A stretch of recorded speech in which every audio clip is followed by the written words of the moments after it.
Welcome. In front of me is a Google Pixel 6 Pro, and today I'll show you how you can go through the setup of this phone. So when you boot it up for the first time, you'll be presented with this screen right over here where you get to select your language, and then you can get started. Now this will take us to inserting a SIM card, which is a completely optional step. So you can insert it if you want to, but you can also disregard it if you don't really care, which I will do. Now, additionally, you will also have the option to log in to your Wi-Fi. The reason we have these two options, meaning SIM card and Wi-Fi, is strictly for later on a Google login page. Without any kind of network, this page will be completely skipped, but if you chose to insert a SIM card or connect to your Wi-Fi, it will show up with a login page for Google. So I'll be skipping it. Now, next thing we have is Google services. So we have things like location, scanning, and sending user and diagnostic data. So going briefly into all of these, location is just the GPS tracking for applications like Google Maps. So it gives you a correct position on the map.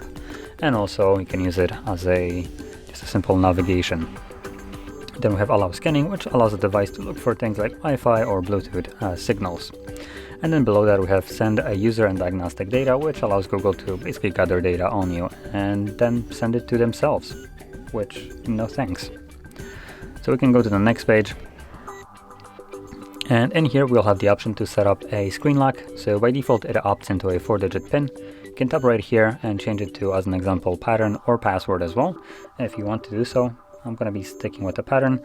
So from here I'm going to draw it, select next, repeat it, and confirm it, and this will set it up. And it also asks me if I want to set up a fingerprint. So if you want to do so, you can just simply enroll your fingerprint by tapping on more, or you can go back if you don't want to, and then see if we can skip it.